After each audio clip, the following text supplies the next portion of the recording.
सुप्रभात विद्यार्थियों, आप सभी का इस वीडियो में स्वागत है। आज की इस कविता में हम सूर्यकांत त्रिपाठी निराला जी द्वारा रचित कविता अट नहीं रही है का अध्ययन करेंगे और इसका भावार्थ जानेंगे।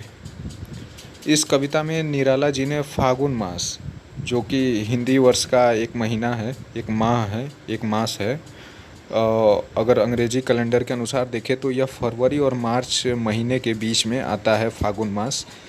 इसी समय वसंत ऋतु अपने चरम पर होता है। वसंत ऋतु को अंग्रेजी में कहेंगे स्प्रिंग सीजन। इस समय पृथ्वी पर मौजूद सभी वनस्पतियों पर यानी पेड़ पौधों या वृक्षों पर नए नए पत्ते आते हैं। पुष्पों यानी फूलों का जन्म हो चुका रहता है। फूल चारों तरफ खिले रहते हैं और इस फागुन मास में, वसंत ऋतु में मौसम बहुत ही सुहावना और मनमोहक होता है, मुग्ध कर देने वाला होता है। न तो अधिक ठंडी पड़ती है और न ही ज़्यादा गर्मी पड़ती है। हाँ, मनुष्य एकदम जो है कि प्रकृति के सौंदर्य को देख करके उसके हृदय को, उसके मन को काफ़ी संतुष्टि मिलती है। इसी फागुन मास और वसंत ऋतु के माह का मानवीकरण करते हुए, मानवीकरण यानी पर्सोनिफिकेशन, मानवीकरण करते हुए निराला जी तो वैसे ही प्रसिद्ध हैं प्रकृति के सुकुमार कवि के रूप में। उनकी कविताएं प्रकृति को की सुंदरता का, मनमोहकता का वर्णन करते हुए ही दिखाई पड़ती हैं। तो वैसे ही उसी कड़ी में उनकी यह कविता अट नहीं रही है। फागुन मास या वसंत ऋतु के में चारों तरफ दिखाई देने वाली मनमोहकता, सुंदरता, सौंदर्य का वर्णन करते हुए लिखी गई है। तो आइए कविता हम शुरू करते हैं। कविता का शीर्षक है अट नहीं रही है। अट मतलब समाना, समान नहीं रहा है। अगर हिंदी में अर्थ इसका सामान्य सरल अर्थ देखें तो अट नहीं रही है का सामान्य अर्थ है समा नहीं रहा है। जैसे नदी का बहता हुआ जल, नदी में अपार जल होता है जिसकी गणना या फिर जिसका परिमाण मापा नहीं जा सकता, क्वांटिटी मापी नहीं जा सकती। जैसे नदी के बहते हुए जल में अगर छोटा कोई पात्र गिलास ले करके, जग ले करके हम चाहें कि नदी का पूरा जल उस गिलास में या फिर जग में भर ले, तो ये तो संभव नहीं है। नदी का पूरा जल, बहता हुआ जल उस गिलास में या जग में समा नहीं पाएगा, यानी अट नहीं पाएगा। वैसे ही वसंत ऋतु की सुंदरता जो चारों तरफ बिखरी पड़ी है हर तरफ, वो वातावरण में या पृथ्वी पर भी अट नहीं रही है, समा नहीं पा रही है। ये तो आगे देखिए, अट नहीं रही है। आभा फागुन की तन सट नहीं रही है। आभा मतलब होता है सुंदरता, सौंदर्य। निराला जी कहते हैं फागुन मास की सुंदरता समा नहीं रही है, तन सट नहीं रही है। तन मतलब शरीर। किसका शरीर? पृथ्वी का शरीर। फागुन मास की सुंदरता इस पृथ्वी के तन पर, इस पृथ्वी के आवरण पर समा नहीं पा रही है। सुंदरता इतनी अधिक बढ़ चुकी है, हर तरफ छलक रही है कि इस पृथ्वी के तन पर समा नहीं पा रही है। कहीं सांस लेते हो घर घर भर देते हो। अब देखिए, उन्होंने फागुन मास का मानवीकरण किया है, पर्सोनिफिकेशन। उसको बोल दिया है जैसे वो सांस ले रहा है, मनुष्य की तरह सांस ले रहा है।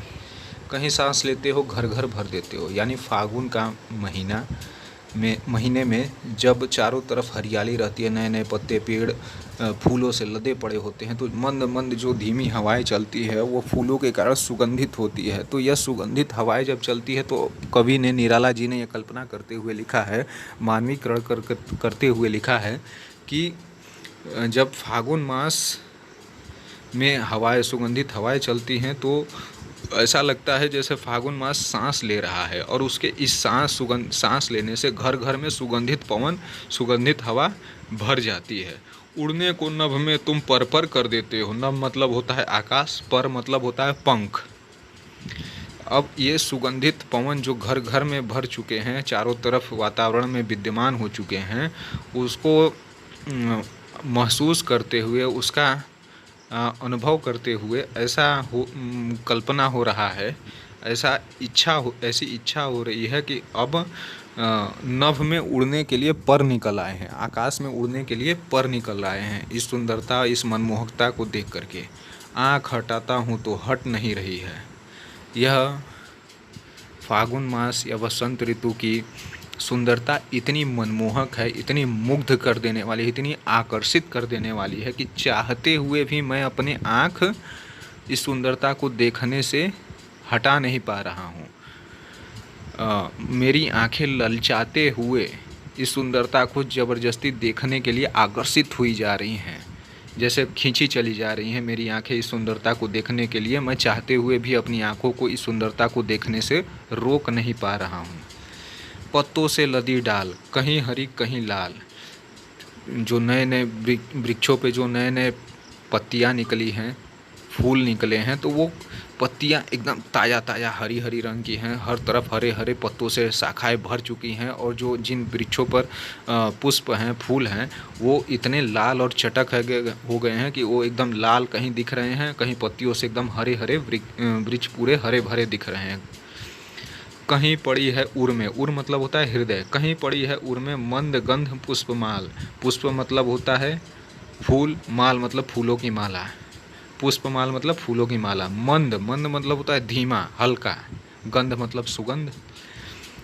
तो पत्तों पर, वृक्षों की शाखाओं पर पत्तों, हर तरफ पत्ते हरे भरे दिख रहे हैं और कहीं कहीं फूलों से एकदम लाल वृक्ष शाखाएं उनकी लाल दिख रही है।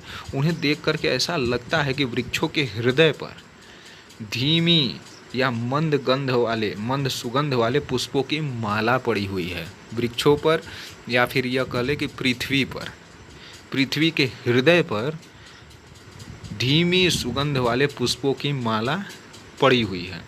पाट पाट शोभाश्री पट नहीं रही है। पाट पाट मतलब जगह जगह, स्थान स्थान पर, पृथ्वी के स्थान स्थान पर यह फागुन मास की शोभा या सुंदरता, मनमोहक, मुग्ध कर देने वाली सुंदरता, आकर्षित कर देने वाली सुंदरता पृथ्वी पर स्थान स्थान पर पट नहीं रही है, यानी समा नहीं पा रही है। यह सुंदरता इतनी बड़ी मात्रा में, इतनी अधिक मात्रा में है कि पृथ्वी के स्थान स्थान पर समा नहीं पा रही है। तो विद्यार्थियों, यह था अट नहीं रही है कविता का भावार्थ। धन्यवाद।